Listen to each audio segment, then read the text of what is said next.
بسم اللہ الرحمن الرحیم۔ اب آخر میں ایک بات کہتا ہوں دوستوں، میں یہ تو بہت چاہ رہا ہے کہ میں کلیجہ نکال کے رکھ دوں اور بہت تفصیل سے اس کو بیان کروں۔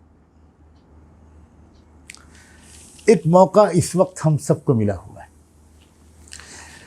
اس آخری حصے کو آپ چاہیں تو بعد میں بار بار بھی سن سکیں تو سنیے گا۔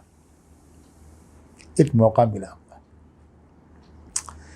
اس وقت ہمارے ملک بھارت میں، انڈیا میں جو صورتحال بن گئی ہے وہ ایسی ہے کہ سوچ کر باللہ روح کانپ جاتی۔ کروڑوں لوگ بے روزگار ہو چکے ہیں، مزدوروں کا برا حال ہے، مزدوروں کے خاندانوں کا برا حال ہے۔ سڑک پر سڑے ہوئے پھل اور پھلوں کے چھلکے ڈھونڈ ڈھونڈ کر میرے اور آپ کے بھائی کھا رہے ہیں، اپنے بچوں کو کھلا رہے ہیں۔ خبریں اخباروں میں، میڈیا میں نہیں آ پاتی، لیکن ذرا سوچیے کیا کروڑوں لوگوں کے روزگار نہیں چلے گئے؟ یہ لاکھوں لوگ جو مزدور بیچارے ادھر سے ادھر، ادھر سے ادھر مارے مارے پھر رہے ہیں۔ چند مہینے پہلے واپس آئے تھے، بھاگ آئے تھے وہاں سے جہاں وہ کام کرتے تھے۔ ان کے پاس اپنے فلیٹ کا یا کمرے کا کرایہ دینے کے پیسے نہیں تھے۔ ان کے پاس اس وقت ریلیں بھی بند تھیں تو بیچارے چل پڑے پیدل۔ سب جانتے ہیں کہ کیا حالت گزری ان کی، کتنے لوگ تو راستے ہی میں دم توڑ گئے۔ اللہ اکبر و کبیرہ۔ اس وقت پورے ملک میں اپنے ملک کی اس وقت بات کر رہا ہوں، ذرا تھوڑا سا اپنے کمرے سے، گھر سے نکل کر حالات کا جائزہ لینے کی کوشش کی۔ جہاں آپ ہیں گرد و نواح میں، اپنے محلے میں، پڑوس میں، کچھ کمزور گھروں، جھگی جھوپڑیوں میں جا سکیں تو حال معلوم کر تو کریے۔ یہ وقت ہے اقیم الصلاۃ وآتوا الزکوٰۃ۔ انشاءاللہ آپ نے اتنا دیکھا کہ آپ میں سے کچھ لوگوں نے ان جانے والے پیدل مزدوروں کو جگہ جگہ روک کر کھانے کھلائے، ٹھنڈے پانی کی بوتلیں ان کو دی۔ وہ سخت گرمی کا موسم تھا، تپتی ہوئی دھوپ میں رمضان کے روزے رکھ کر آپ کے ہی سینکڑوں اور ہزاروں بھائیوں نے مختلف شاہراہوں پر کھڑے ہو کر جدھر سے وہ مزدور گزر رہے تھے ان کو کھانا کھلائے۔ جو ٹرکوں میں جا رہے تھے، بسوں میں جا رہے تھے، روک روک کر انہیں کھانے کھلائے۔ تو آپ نے سنا کہ ان سینکڑوں مزدوروں نے پیچھے رہ جانے والے اپنے ساتھیوں کو فون کر کر کے یہ کہا تھا کہ ان راستوں سے گزر کر جانا، یو پی اور بہار میں اپنے گاؤں میں جن راستوں میں مسلمان گاؤں پڑتے ہیں، وہاں تم کو کھانے پینے کی چیزیں ملیں گی۔ اللہ اپنے ان بھوکے پیاسے بندوں کی گواہی کو قبول فرما لیجیے۔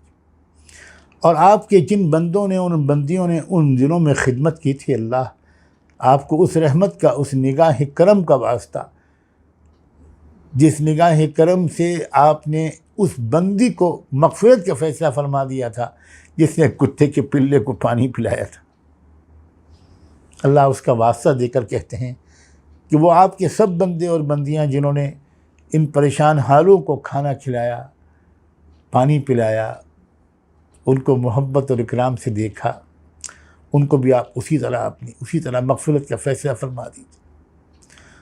اور یہ تو چند کی خبریں آ گئیں، خدا جانے کہاں کہاں کس نے کیا ہوگا۔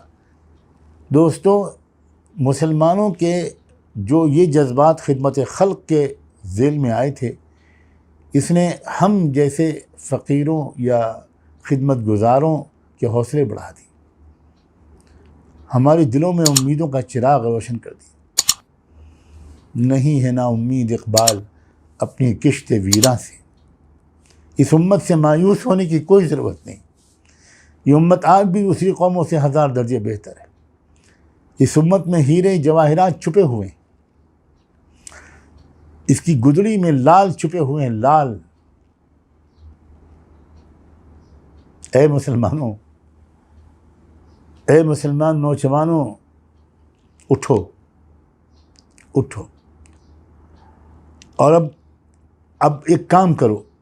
دیکھو آج اس بات کو مان لو میرے عزیزو، ربیع الاول کا مہینہ آ رہا ہے، رحمت للعالمین کی آمد کی یاد تازہ ہو جاتی ہے ربیع الاول کے مہینے میں۔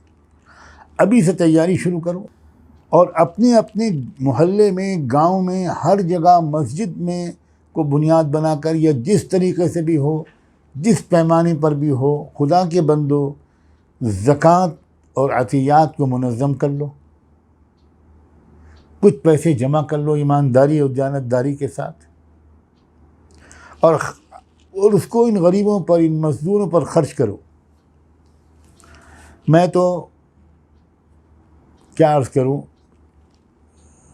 اگر اس وقت تندرست ہوتا اور حالات سفروں کے ہوتے تو شاید میں ایک دن بھی اپنے گھر پہ قیام نہ کرتا۔ پورے ملک میں مارا مارا پھر رہا ہوتا، ہر جگہ آواز لگا رہا ہوتا۔ میں رحمان فاؤنڈیشن کے اپنے تمام ذمہ دار دوستوں، رضاکاروں، نوجوانوں، بچیوں جو اس میں ایکٹیو رہتے ہیں یا ایکٹیو رہنا چاہتے ہیں، ان سے میں کہتا ہوں کہ اپنے علاقے کے قریبی ذمہ داروں سے رابطہ قائم کریں، باقاعدہ رضاکار بنیں، اور ان کی رہنمائی میں ایک مہم چلائیں۔ مجھے پونے کے بعد دوستوں نے اس طرح متوجہ کیا کہ انہوں نے کوئی پلان بنایا ہے کہ اس مہینے کو یہ منتھ آف کمپیشن کا مہینہ بنایا جائے۔ منتھ آف پیشن، بہت محبت کا مہینہ۔ ہم نفرت کرنے والوں سے بھی محبت کریں، جو مزاج تھا رسول اللہ صلی اللہ علیہ وآلہ وسلم۔ اس طرح منائیں ہم جشن عید میلاد النبی، یہ ہے طریقہ۔ پیسے خرچ کر دینا مشاعروں میں اور محفلوں میں، یہ تو الٹا ایک بغاوت ہے رسول اللہ صلی اللہ علیہ وسلم کی تعلیمات کے خلاف۔ اس سے ان کا دل دکھتا ہوگا، خوش نہیں ہوتے ہوں گے۔ اب ذرا ترتیب بدل دو، ایک پیسہ بھی ادھر ادھر خرچ مت کرو، نہ کوئی بلب، نہ کوئی دیا، نہ کوئی چراغا، نہ کوئی روشنی، نہ کوئی جلوس، نہ جلسہ۔ ایک ایک پیسے کو غریبوں تک پہنچانے کی کوشش منظم طریقے پر۔ بونے کے بعد دوستوں نے جب یہ بات کہی، میں نے کہا بھی تو بہت مبارک سوچ ہے آپ لوگوں کی، اور انشاءاللہ اس کو ہم رحمان فاؤنڈیشن کی طرف سے اون کر لیں گے، اور ہم چاہیں گے کہ منظم طریقے پر، باقاعدہ بہت منظم طریقے پر اس طرح کا کام ہو کہ اس ایک مہینے کے اندر خاص طور پر لاکھوں لوگوں تک ہم پہنچیں، اور ان کی وقتی اور مستقل ضروریات کا علم حاصل کر کے ان کی خدمت کریں، اور ایک داغ بیل پڑ جائے جو صرف ایک مہینے تک شروع ہو کر ختم نہ ہو جائے، ایک ایسی بنیاد پڑ جائے کہ بھارت کے مسلمان اس طرح خدمت کریں کہ یہ بات لوگوں کے سامنے آ جائے کہ بھائی اس ملک کو اگر بچا پائیں گے کچھ لوگ تو یہی محمد رسول اللہ کے غلام بچا پائیں، ورنہ تو لوگوں نے لوٹ کھسوٹ کا جو انداز اختیار کیا ہے اس پر تو اب کوئی تبصرہ کرنے کی بھی ضرورت محسوس نہیں۔